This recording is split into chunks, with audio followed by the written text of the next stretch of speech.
सहचर्य प्रगुण कहे थे। क्या कहे थे? सहचर्य प्रगुण। तो आइए हम लोग सहचर्य प्रगुण पे चर्चा करते हैं।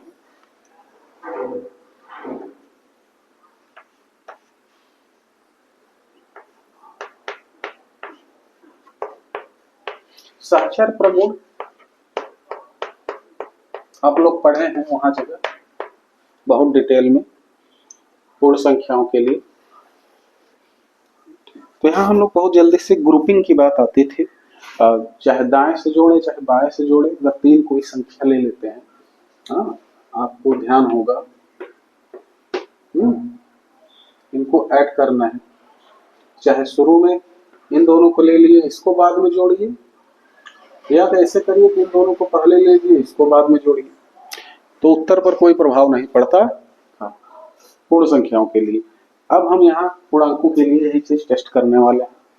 कहने का मतलब a प्लस बी पहले जोड़ लीजिए, c को बाद में जोड़िए, या पहले दूसरे और तीसरे को जोड़ लीजिए, तब ऐसे करिए, तो ये योगफल पर कोई प्रभाव नहीं पड़ता है।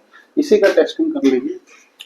वहां तो पूर्ण संख्याओं के लिए मतलब ऋणात्मक का समावेशन नहीं था, ऋणात्मक संख्याओं का, यहाँ जगह जो है ऋणात्मक संख्याओं का भी समावेशन होगा। तो उत्तर पर क्या प्रभाव पड़ेगा इसको हम लोग देखते हैं। तीन संख्याएं ले रहे हैं, धन 3, ऋण 4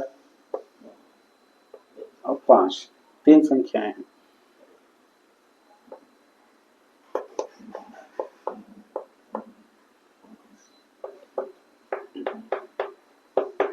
LHS RHS ध्यान से देखें। पहले इन दोनों को ग्रुपिंग की जाएगी, +3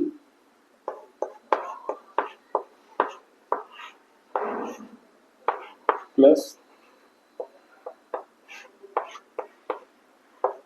और दूसरी बार क्या करेंगे, 3 को एज इट इज लेट कर देंगे, फिर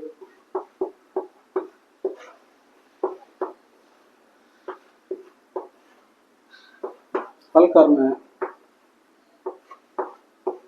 पहले ब्रैकेट सॉल्व कर लेते हैं। इसके अंदर ऋण 4 धन 5 कितना आ रहा है, 1 आ रहा है, यहाँ से इधर से 3 आ रहा है, कितना आ गया, 4 आ गया।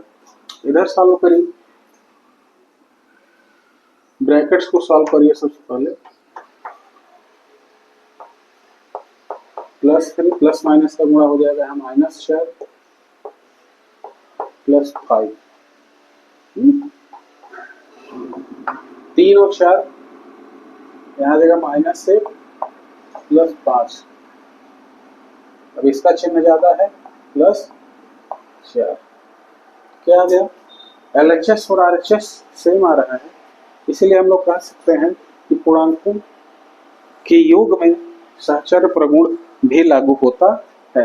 इस तरह से बहुत सारे उदाहरण आपकी किताब में दिए गए हैं, तो अन्य चीजें भी आप कर पाएंगे। आशा करता हूं कि अब इसमें बहुत ज्यादा चीज बताने की जरूरत नहीं है। तो अब अगले प्रगुण पे हम लोग चलते हैं। अगला प्रगुण हमारा है तत्समक अवयव।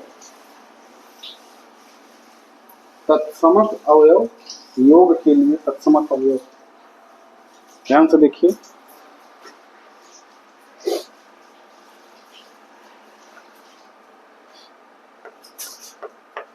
तत्समक अवयव पूर्ण संख्याओं के लिए हम लोगों ने योग के लिए तत्समक अवयव निकाला था, वह 0 था। वह कौन सी संख्या है जो किसी भी पूर्ण संख्या में जोड़ देने पर योगफल स्वयं वही संख्या प्राप्त होती थी। तो याद करिए, पूर्ण संख्याओं के लिए हमने बताया था कि 0 ही मात्र एक ऐसी संख्या है जिसको किसी भी पूर्ण संख्या में जोड़ देने पर योगफल स्वयं वही संख्या प्राप्त होती थी। तो यहाँ जगह हम लोग क्या करेंगे, पूर्ण संख्याओं के लिए भी हम याद करेंगे कि पूर्ण संख्याओं के लिए भी क्या वही चीज लागू होता है कि नहीं लागू होता है। तो आइए टेस्ट करते हैं कि योग का जो है तत्समक अवयव क्या होता है? कुछ उदाहरण लेते हैं। जैसे जीरो है, जीरो में जीरो जोड़ दिए, क्या आया? वही संख्या आ गई। ऋण 4 है, इसमें जीरो जोड़ दीजिए, तब भी क्या आएगा? ऋण 4 आएगा। हाँ, 8 है, इसमें जीरो जोड़ दीजिए, क्या आएगा? 8 ही आ रहा है। 9 है, जीरो जोड़ दीजिए, 9 आ रहा है। कोई भी कितनी बड़ी संख्या ले लीजिए, 1000 ले लीजिए, 1000 के घाते 100 ले लीजिए, इसमें भी जीरो जोड़ेंगे तो सेम संख्या आएगी। इन सबसे क्लियर हो रहा है जीरो जो है वह क्या है? तत्समक अवयव है। किसके लिए? पूर्णांकों के लिए एक तत्समक अवयव है।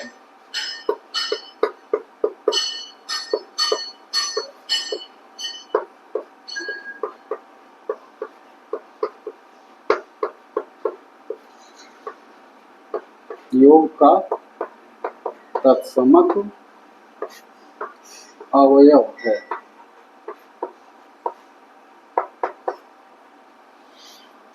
तो आशा करता हूं कि योग से संबंधित जो 4 नियम थे जो आप समझ पाए होंगे।